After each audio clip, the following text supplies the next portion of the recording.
The moment she said it, I swear the air in our kitchen changed in a way I can still feel in my teeth, because it wasn't shouted like some explosive confession or whispered like a secret.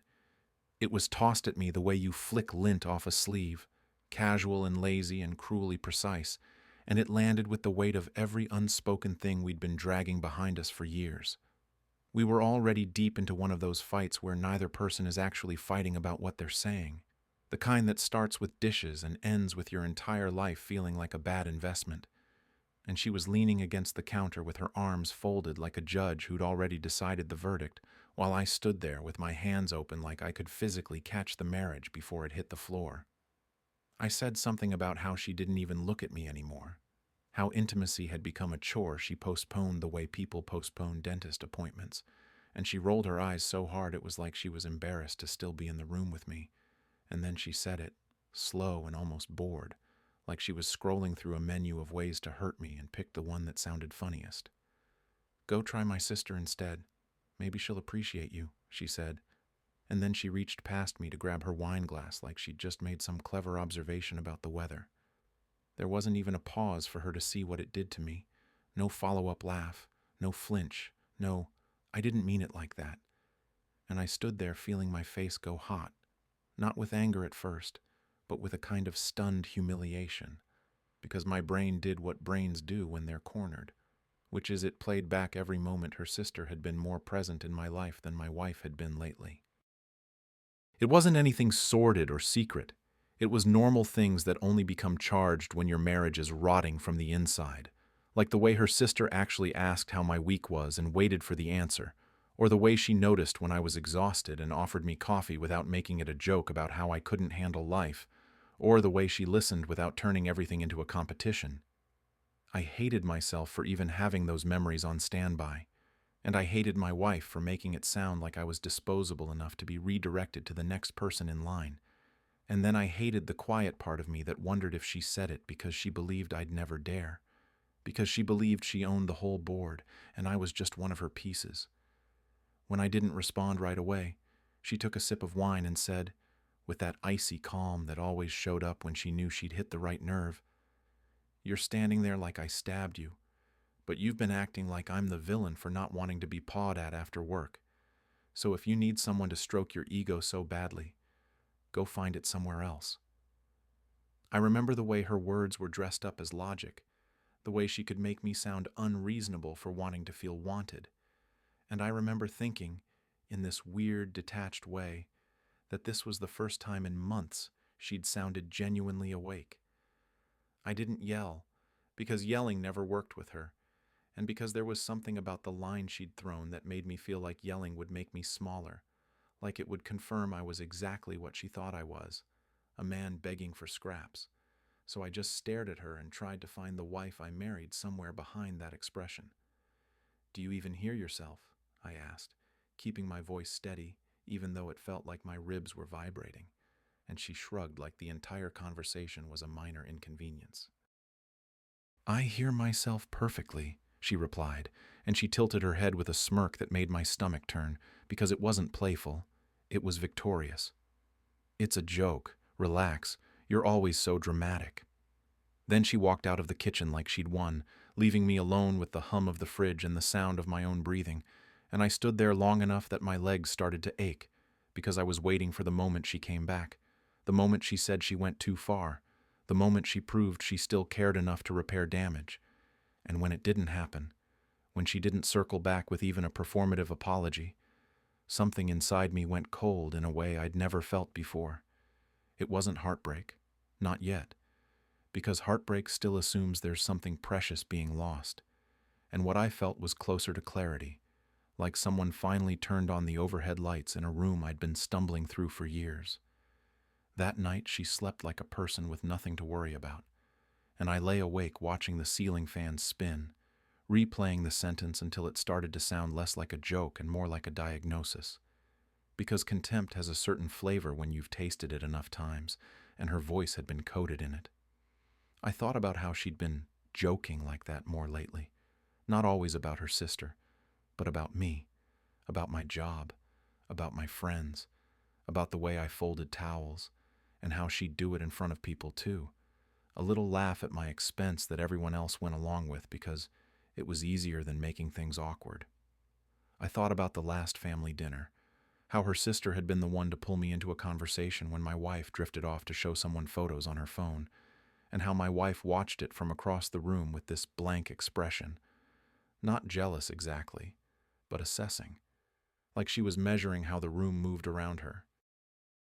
Her sister had looked at me that night with a kind of quiet concern that made me feel exposed, because she wasn't flirting, she wasn't trying to steal anything, she was just being a decent human, and that decency landed on me like warmth after a long winter, which made it dangerous, because warmth makes you realize how cold you've been. In bed, my wife shifted and mumbled something half asleep, and I turned toward her automatically, still trained to reach for her, still trained to be the one who bridged the gap, but she rolled away and left her back to me like a locked door. That's when the sentence came back, sharp and bright in the dark. Go try my sister instead. And my mind did this awful thing where it imagined what it would feel like to be met instead of dismissed, to be spoken to like I mattered, to have a hand touch my arm without it being a signal to move out of the way. And the image wasn't pornographic or wild. It was simple, almost embarrassingly innocent, which made it hit harder. I felt guilty for even thinking it, and then I felt furious that I had to feel guilty when she was the one who'd said it, when she was the one who'd made it sound like a punchline. And I realized, lying there in the dark, that the real cruelty wasn't the suggestion, it was the certainty behind it, the certainty that she could say something like that and still wake up tomorrow expecting me to make coffee, to pay bills, to play husband, to be grateful for whatever version of her she felt like giving me. I stared at the ceiling until the first gray light crept into the room, and the thought that settled into my chest wasn't, I'm going to get revenge.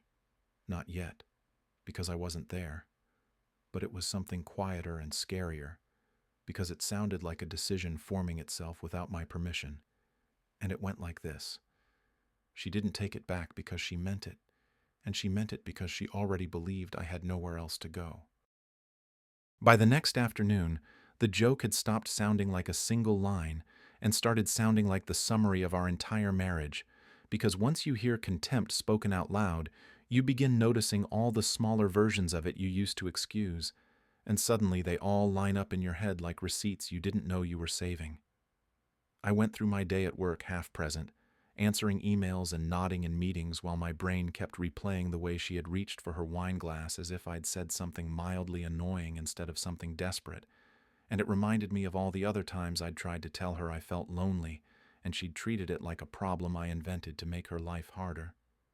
The truth was the cracks had been there long before last night, and they weren't dramatic cracks either. They were the slow kind that ruin a house without anyone hearing the sound, like how she started correcting me in front of friends with this sweet voice that sounded like humor but always had a blade inside it, or how she'd interrupt my stories with, "That's not how it happened. You always exaggerate." And everyone would laugh, and I'd laugh too because the alternative was sitting there looking wounded. It was the way she'd scroll on her phone while I talked, and then suddenly look up if she thought I sounded like I was criticizing her. And it was the way she could still be charming to strangers while treating me like background noise, like I was furniture she was annoyed she had to share space with. I used to think we were going through a phase. Then I thought it was stress. Then I thought it was my fault. And the longer I carried those explanations, the more she seemed to believe them too, because she started acting like my needs were an inconvenience she had graciously tolerated for years. Even the physical side of things didn't vanish all at once. It faded into duty, and then duty faded into excuses, and then the excuses turned into annoyed jokes about how I was obsessed if I even tried to kiss her neck in the kitchen, and the worst part wasn't rejection. It was how she made rejection feel like my character flaw, like wanting your spouse was something pathetic. I'd been living inside that shrinking box for so long that when she said, "Go try my sister," my first instinct wasn't outrage, it was shame, which should tell you everything about where my head had been trained to sit. What made it worse was that I couldn't pretend her sister didn't exist in the picture she'd just painted, because her sister had been in the margins of our life in this quiet, steady way that always felt harmless until that line turned it radioactive. Her sister wasn't the kind of person who flirted with married men. She wasn't the type who sat too close or laughed too hard or touched your arm to make a point. And that's exactly why the tension was so unsettling once I started noticing it. Because it wasn't built out of games. It was built out of the absence of games. She'd show up to family stuff and ask me questions like she genuinely cared about the answers, and she'd remember the answers later, which sounds small until you're married to someone who forgets you exist unless she needs something. I kept thinking about one night a few months back when we were all at her parents' place, and my wife and her mom were in the kitchen arguing about some seating arrangement like it was a political summit, and her sister ended up outside with me on the back porch while I took a breather. It was cold, and she offered me her cardigan without making it a big deal, and when I hesitated, she said, "Just take it. You're shivering, and I'm stubborn enough to pretend I'm warm even when I'm not."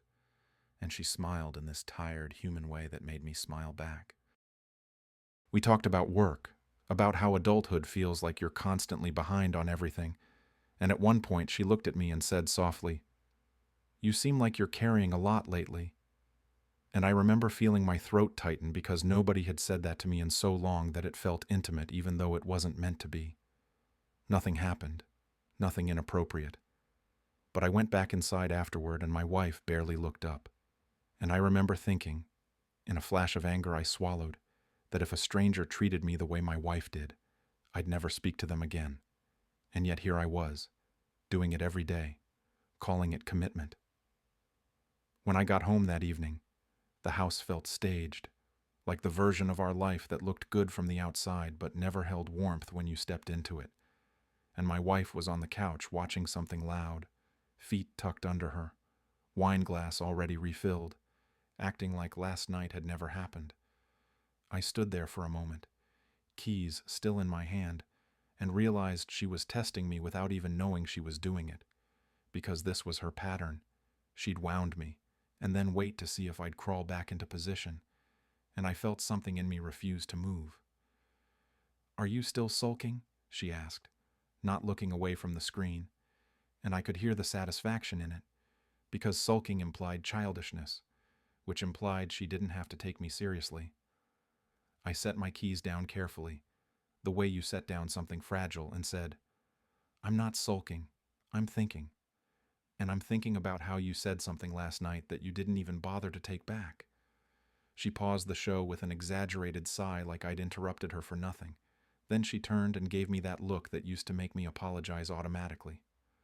"Oh my God, you are still on that," she said, and she laughed. But it wasn't warm.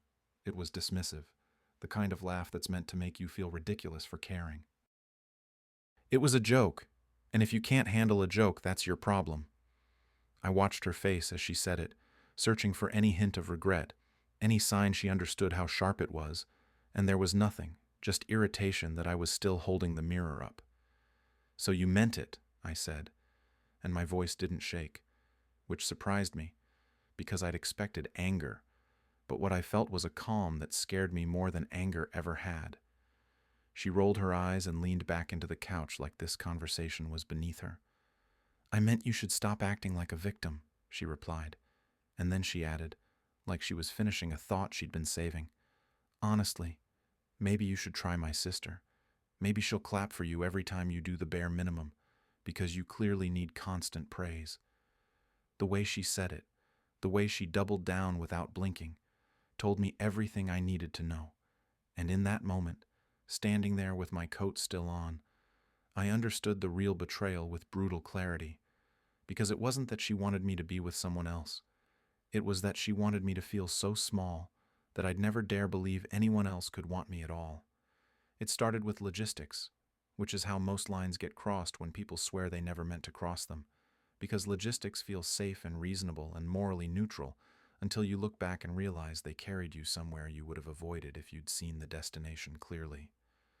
My wife announced one evening that she was going out of town for a long weekend for work, said it the way she said everything lately, like she was informing me of a schedule change rather than sharing her life with me.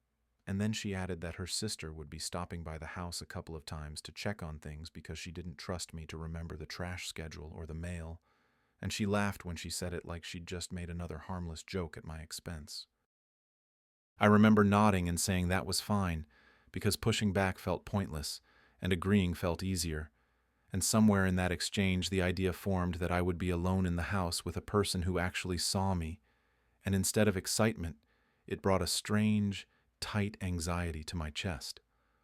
The first evening her sister came by, it was for something mundane, dropping off something my wife had forgotten, and we stood in the doorway talking like two people very aware of the space between them, both physically and emotionally, both pretending not to notice how charged the air felt. She looked at me for a long second and asked how I was doing, and I gave the automatic answer at first, the one you give to keep things simple. But she didn't move on like most people do. She waited, her eyes steady and concerned, and that pause cracked something open.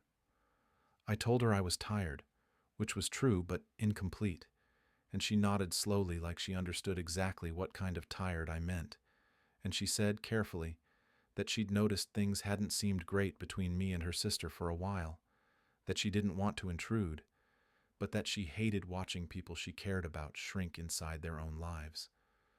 There was no accusation in her voice, no taking sides, just an honesty that felt almost dangerous, because it made me want to be honest too.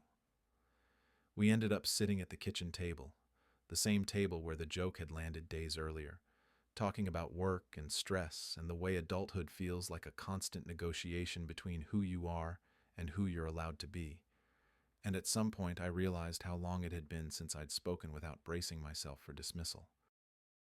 There was a moment when she laughed at something I said, not the sharp laugh my wife used when she wanted to dominate a conversation, but a genuine one that reached her eyes, and the sound of it sent a warm, unsettling jolt through me that I immediately tried to shut down, because it felt like betrayal, even though nothing had happened. As the weekend stretched on, the proximity became unavoidable, not in a dramatic way, but in the slow accumulation of shared time, shared coffee in the mornings because she'd stop by early to grab something or drop something off, shared silence in the afternoons when we both worked from our laptops at opposite ends of the table, the kind of silence that feels companionable rather than awkward.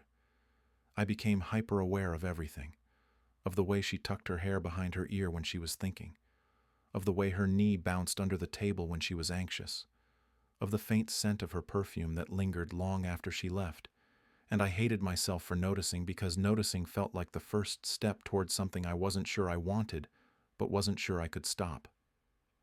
One night we stayed up too late talking, the house quiet and dim, except for the soft lamp over the counter, and the conversation drifted into deeper water without either of us steering it there, into disappointments and regrets, and the strange grief of realizing your life doesn't look the way you thought it would, she admitted, her voice low and careful, that she'd worried about me for a long time, that she'd seen the way her sister spoke to me and the way I absorbed it, and that it made her uncomfortable in a way she didn't know how to name without causing a family explosion.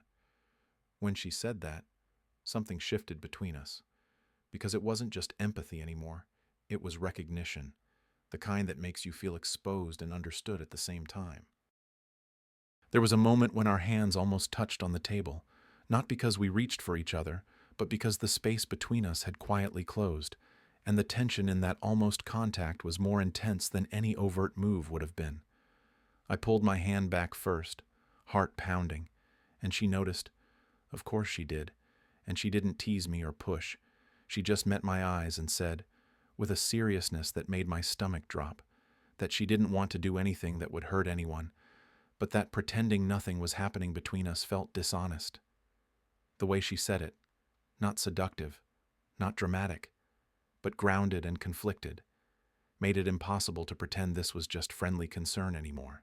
And as she left that night, pausing in the doorway like she wanted to say something else but didn't, I stood there realizing with a sick, steady clarity that the line my wife thought she'd drawn so casually had already been erased, not by desire alone, but by the simple, devastating experience of being treated like a human being again. I didn't expect the truth to come out the way it did, because I assumed if her sister ever said anything real, it would be careful and softened and wrapped in disclaimers, but instead it came one quiet afternoon when the house felt suspended between moments and there was no audience to perform for. She had stopped by again, unannounced but not unwelcome, saying she needed to grab something she'd left earlier, and we ended up sitting across from each other at the kitchen table like we'd done all weekend.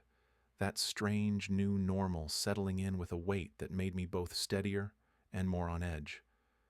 I could feel something pressing against the back of my mind, a sense that there was more she wanted to say and had been holding back out of loyalty or fear. And when I finally asked her, gently, whether she was okay with being put in the middle of all this, she didn't answer right away. She looked down at her hands, turning her ring slowly like she was deciding how much damage honesty was allowed to do, and then she took a breath and said, "I need you to understand something, because I don't want you thinking this started with you or with me." And the seriousness in her voice made my chest tighten. She told me that the comment my wife made, the one that still rang in my ears, wasn't new or impulsive, that she'd heard variations of it for years at dinners and parties and even private conversations where my wife would laugh and say things like, "If he ever complains again, I'll just send him your way." Or, "You're better with people than I am. Maybe you should take over dealing with him." She said it wasn't always said with venom. Sometimes it was played for laughs. But there was always an edge to it that made her uncomfortable, because it reduced me to a problem to be passed along, a punchline that everyone else was expected to accept. As she spoke, memories rearranged themselves in my head, moments that had seemed isolated suddenly forming a pattern I hadn't wanted to see, and I felt a slow, nauseating realization spread through me that the joke wasn't a slip, it was a habit. "I pulled away because I didn't want to be part of that," she continued, her voice tight but controlled. "Not because I didn't care about you, but because I didn't want to be used as a way for her to feel superior or in control." Hearing that landed harder than any insult my wife had thrown at me, because it stripped away the last excuse I'd been clinging to, the idea that this was just stress or miscommunication, and replaced it with something colder, the knowledge that she'd been comfortable diminishing me in front of others long before she ever did it to my face.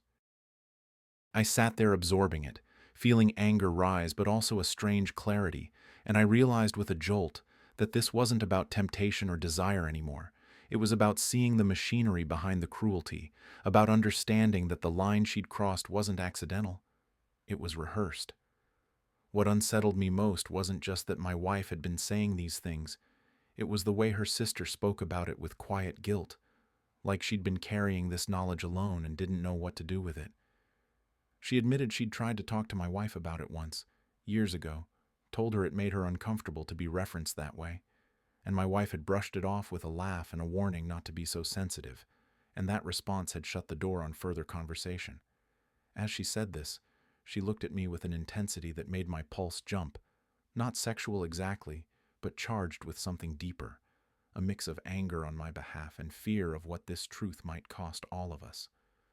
"When she said it to your face," she added, her voice dropping, "it scared me, because it meant she didn't think she had to hide it anymore." That sentence echoed in my head, because it named something I'd felt but couldn't articulate, the sense that my wife believed she had already won, that I was so contained and predictable she could afford to be cruel without consequences. We sat there in silence for a moment after that, the weight of it pressing down on the room, and I became acutely aware of how close she was, of the way her knee brushed mine when she shifted in her chair, of the heat that contact sent through me even though it was innocent. I pulled back slightly, not because I didn't want to feel it, but because I was suddenly aware of how dangerous it was to feel understood by someone who wasn't my wife. And she noticed, of course she did, because she always noticed. "I don't want to be the thing that breaks this open," she said softly, meeting my eyes without flinching. "But I also don't want to pretend this is nothing when it isn't." The honesty of that statement, the refusal to dress it up as fate or temptation, made my throat tighten, because it left no room for denial. In that moment, I understood something that changed the shape of everything that followed, which was that my wife hadn't thrown out that line to provoke me or test me. She'd thrown it out because she was confident I would stay exactly where I was, swallowing the humiliation like I always had, and realizing that made something harden inside me. As her sister stood to leave, pausing at the door with an expression that held both concern and restraint, I felt a calm settle over me that didn't feel like relief but resolve, because I saw now that the joke wasn't an invitation, it was a declaration, and once you understand that, you can't unhear it or unknow it, and you certainly can't go back to pretending it didn't change everything. After that afternoon, I stopped pretending the marriage was something I needed to protect at all costs, and the shift was subtle enough that my wife didn't notice it at first, which in itself told me how little attention she'd been paying. I didn't announce anything, didn't slam doors or start fights. I just withdrew the energy I'd been pouring into smoothing things over, and without that constant effort, the house felt colder almost immediately. I stopped explaining myself when she snapped, stopped apologizing for moods she created, stopped filling the silence with reassurances meant to keep her comfortable, and instead I focused on being precise and deliberate, because precision felt like control after years of emotional chaos. When she spoke to me with that familiar edge, I responded calmly, not passive, not aggressive, just factual, and the effect was immediate and strangely satisfying, because it threw her off balance in a way anger never had. She'd bait me with little comments about how distant I'd been, how I was acting weird, and when I didn't rise to it, when I just said things like, "I'm taking some space to think," she'd frown like a person whose favorite tool had stopped working.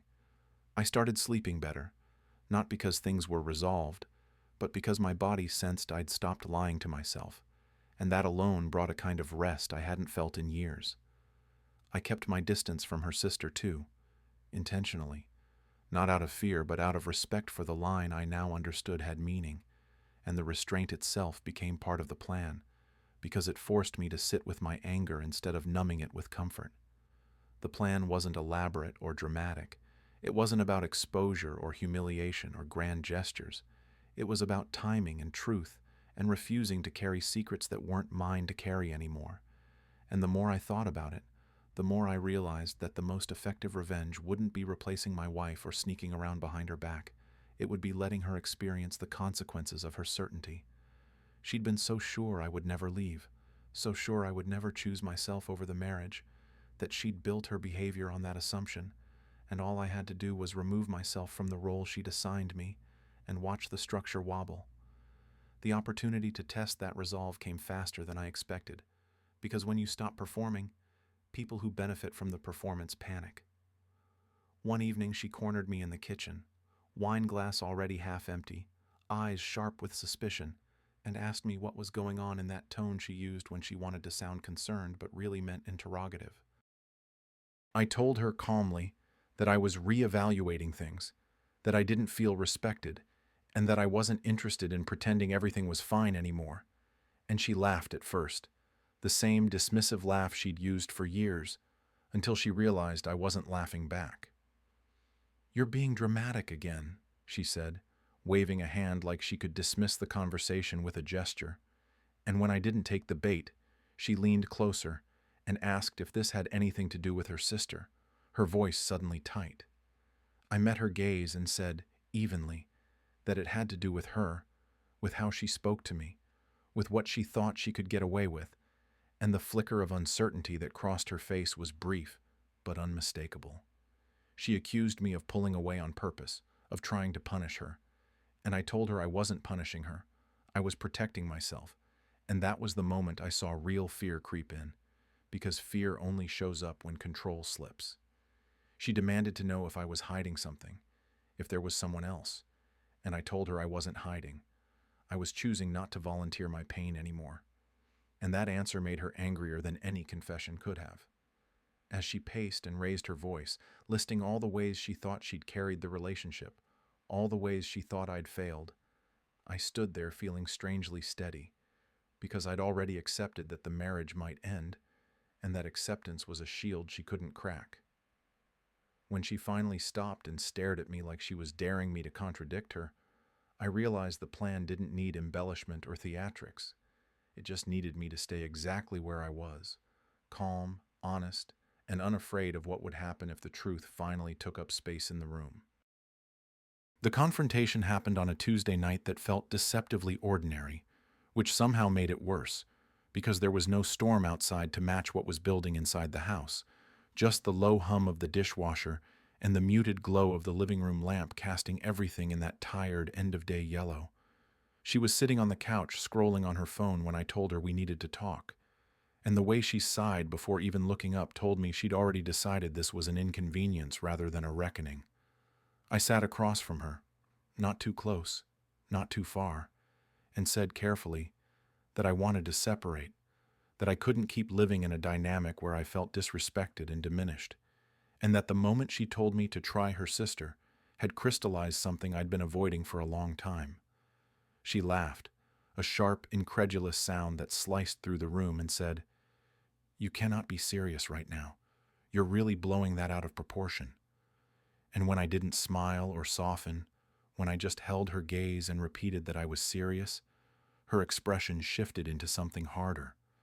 She told me I was dramatic, that every couple says things they don't mean in fights, that I was using one stupid comment as an excuse because I couldn't handle normal marital problems, and I listened without interrupting because I wanted to see how far she'd go when she realized the script wasn't working anymore. When she finished, she leaned back like she'd delivered a closing argument and waited for me to fold, and when I didn't, when I said quietly that it wasn't one comment, it was years of contempt wrapped in humor, she scoffed and said, "Oh, please, you've always been too sensitive. That's not my fault." That was when the conversation turned, because sensitivity was her favorite way to erase my experience, and hearing it again felt almost nostalgic in how predictable it was.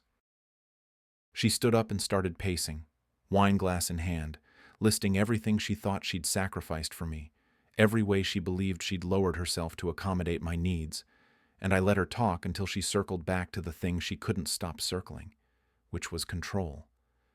"Is there someone else?" she asked suddenly, stopping in front of me with her eyes narrowed, and the question wasn't hurt. It was accusatory, like she was daring me to admit something so she could reframe the entire conversation. I told her there wasn't anyone else in the way she meant, that I hadn't cheated, that nothing physical had happened, and for a split second I thought that might satisfy her. But then she leaned in and said, slowly and deliberately, "So what? You're emotionally cheating now? Is that the story you're going with?" And I realized she wasn't looking for the truth. She was looking for leverage. I took a breath and said that I'd formed an emotional connection with someone who listened to me and treated me like a person, and that the reason it felt so intense was because I'd been starved of that in my own marriage, and the room seemed to vibrate with the force of her reaction. She accused me of twisting things, of blaming her for my weakness, of making her sister into some kind of saint to justify my behavior, and when she said her sister's name with that sharp edge, something in me settled, because this was the moment she'd been circling without realizing it.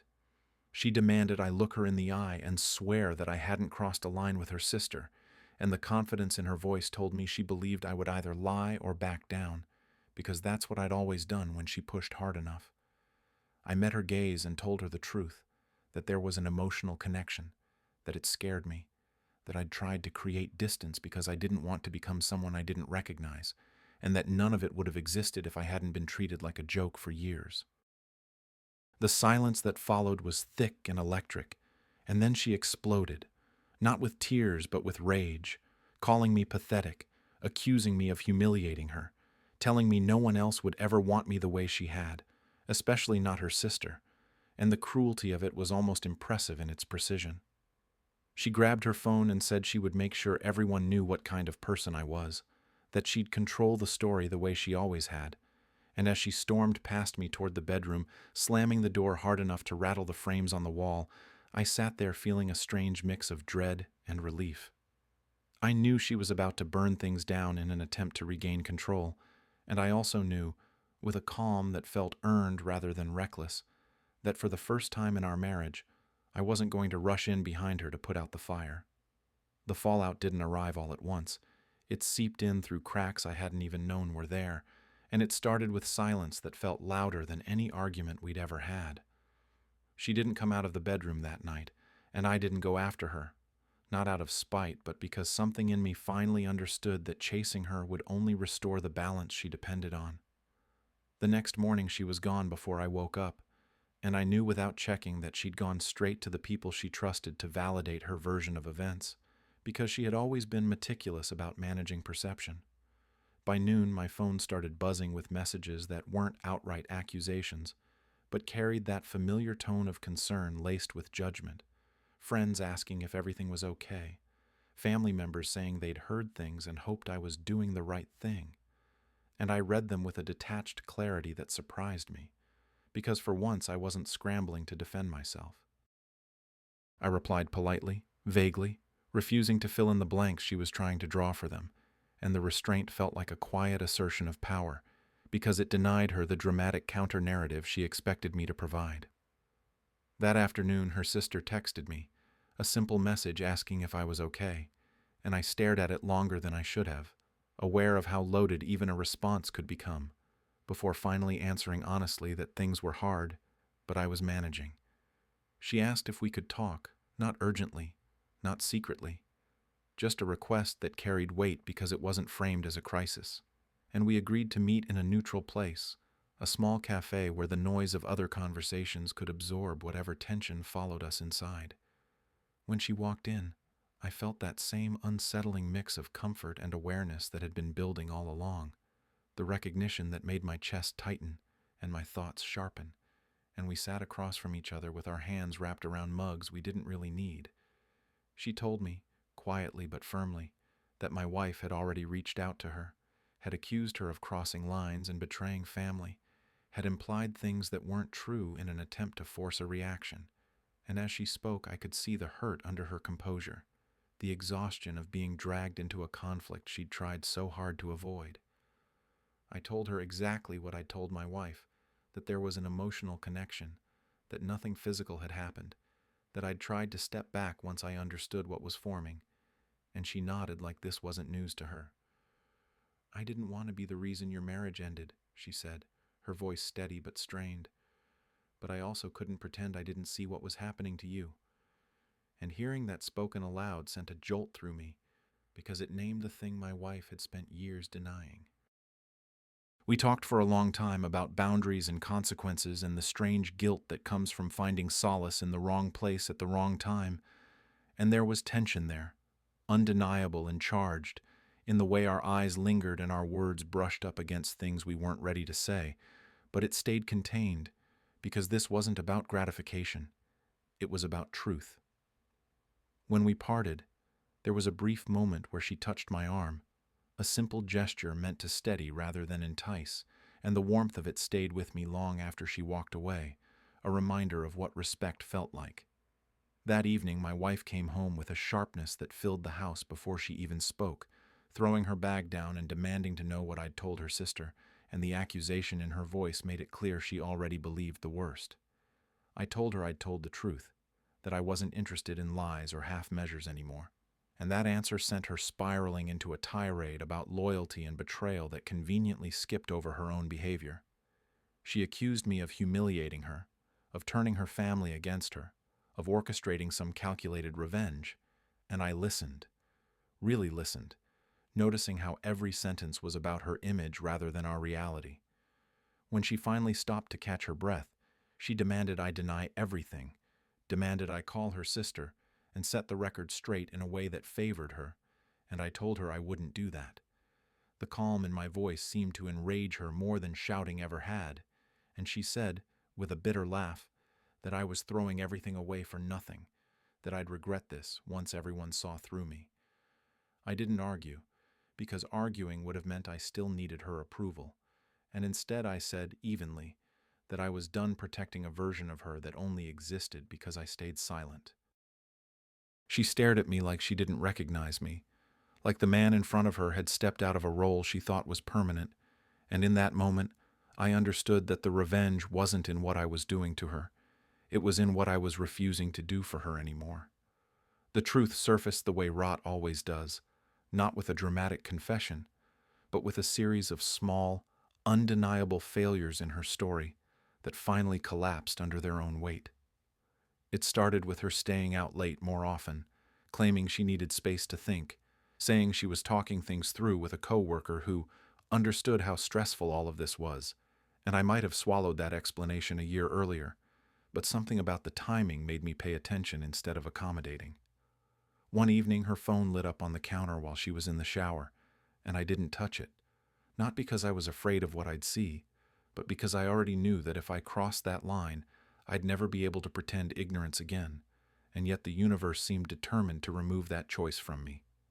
At a family gathering a few days later, the tension thick enough to taste, someone made an offhand comment about how often she'd been leaning on this coworker lately. The tone casual, but the implication sharp, and I watched my wife freeze for just a second too long before laughing it off. Her sister caught it too.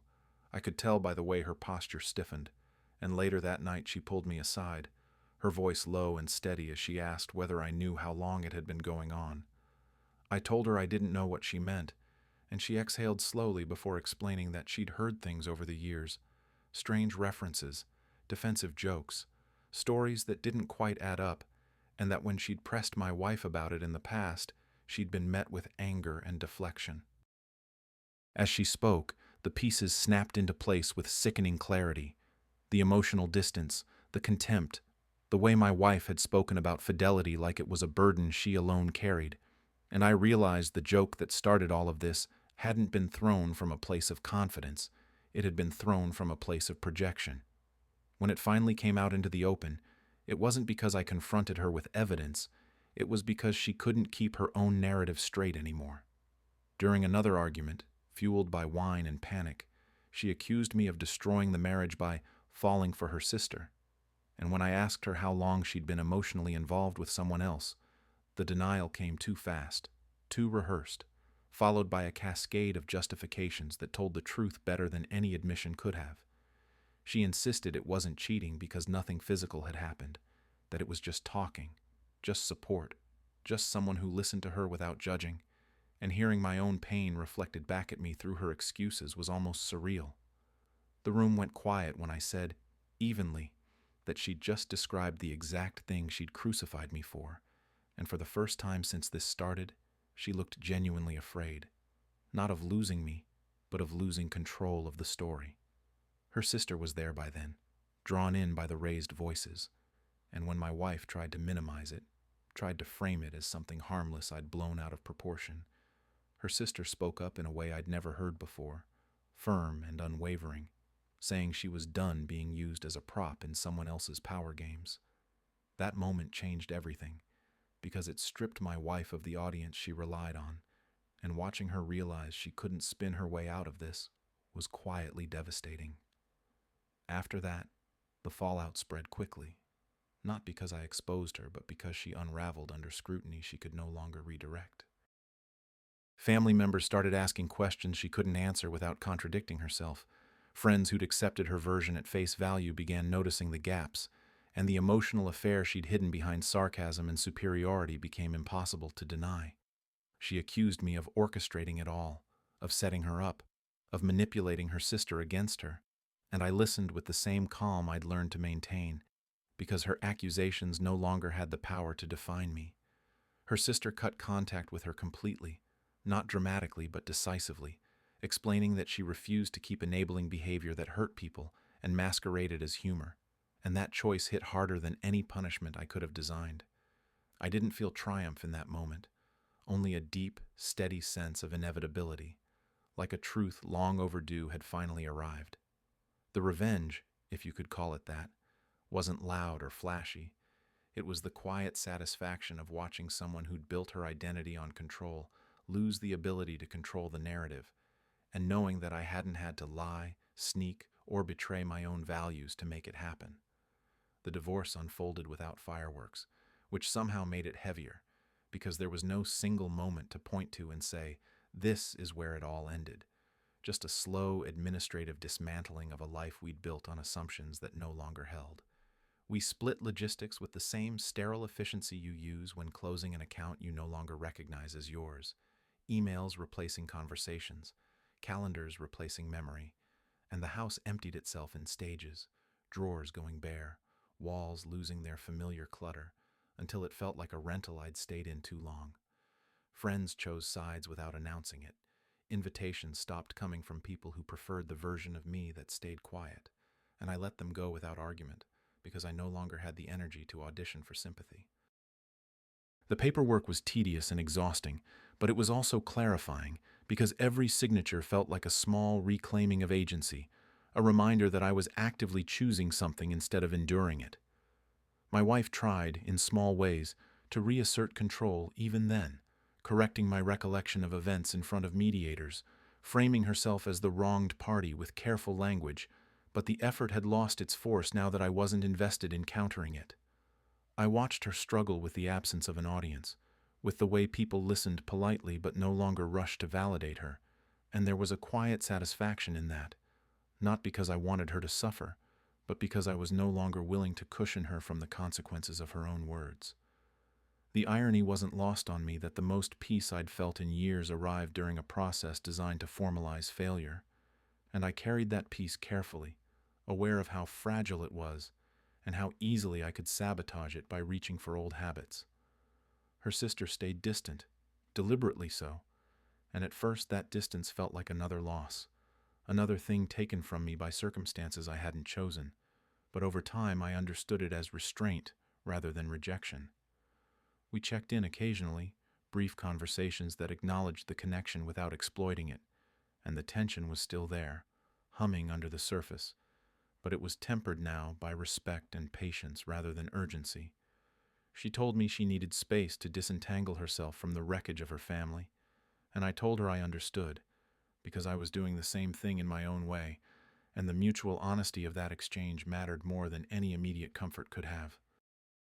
As the months passed, I rebuilt routines that belonged solely to me. Small rituals like morning walks and late-night reading that reminded me I existed outside of someone else's approval. And with each repetition, the anger softened into something more usable, a steady resolve to never again accept affection that came with a price tag. There were moments when the unfairness still flared, when I replayed conversations and imagined sharper responses, cleaner exits, but those thoughts lost their grip quickly, replaced by a deeper satisfaction that didn't rely on anyone else's recognition. I hadn't replaced her, hadn't staged some dramatic reveal, hadn't walked away with a triumphant new narrative to broadcast, and yet the revenge was complete in a way I hadn't anticipated, because it lived in the quiet, in the fact that I no longer carried her secrets, no longer shrank myself to preserve her image, no longer mistook endurance for love. When I looked back at the life we'd shared, I didn't feel pride or regret so much as a calm acceptance that the ending was the most honest part of it, and that honesty, once claimed, was something no one could take back from me. Months later, the sentence that ended my marriage still floated through my head sometimes, but it no longer landed like a blow. It arrived more like an echo from a room I'd already left behind. Life had settled into a quieter rhythm, one that didn't ask me to perform or apologize for taking up space, and I moved through it with a steadiness that felt earned rather than forced. The house I eventually moved into was smaller and imperfect, with creaky floors and uneven light, but every inch of it felt honest, because nothing in it had been arranged to impress or placate anyone else. I cooked for myself without worrying whether the meal would be judged. I filled my evenings with things that made time feel elastic instead of scarce, and slowly the reflex to brace for criticism faded into something like muscle memory losing its grip. People who knew the full story stopped asking questions, and people who didn't drifted away, and I found I didn't miss either group as much as I'd once feared, because peace turned out to be a stronger companion than validation ever was. When I ran into my ex occasionally, usually through unavoidable overlap in social circles, the interaction was polite and distant, stripped of the charged hostility she once thrived on, and the absence of drama seemed to unnerve her more than any confrontation could have. She looked smaller somehow, not diminished in a cinematic way, but reduced by the loss of an audience willing to absorb her version of events without question, and I felt no urge to explain myself or reopen old wounds, because the story had already played out exactly as it needed to.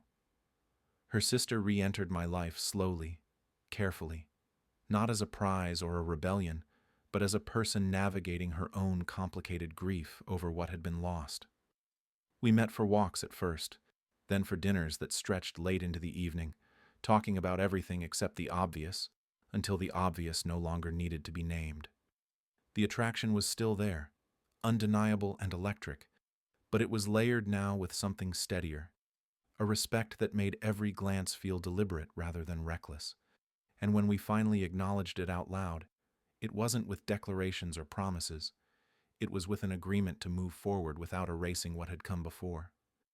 Being with her felt different from anything I'd known, not because it was perfect, but because it was grounded, because affection wasn't used as leverage, and humor wasn't sharpened into a weapon.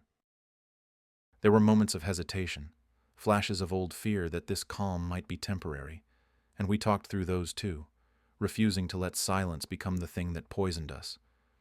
In those conversations, I felt the last residue of my old life loosen its hold, because I wasn't shrinking or compensating or waiting for permission to exist. I was simply present, and that presence was enough. Looking back now, I understand that the joke didn't end my marriage by itself. It just stripped away the final illusion that there was anything left worth saving, and in doing so, it gave me a clarity I might never have reached otherwise. The revenge wasn't sleeping with her sister, or watching my ex unravel under her own contradictions, though those moments carried their own grim satisfaction. It was walking away without carrying her shame with me. It was refusing to keep her cruelty comfortable. It was choosing a life that didn't require me to be smaller to make someone else feel larger. When the sentence surfaces now, "Go try my sister instead," it no longer sounds triumphant or cruel. It sounds hollow, like a line spoken by someone who never imagined it would be taken seriously. And maybe that's the part that still feels like justice, not because I won something she lost, but because I stepped out of a role she was certain I would play forever, and in doing so, I took back a version of myself I thought had been worn down beyond repair.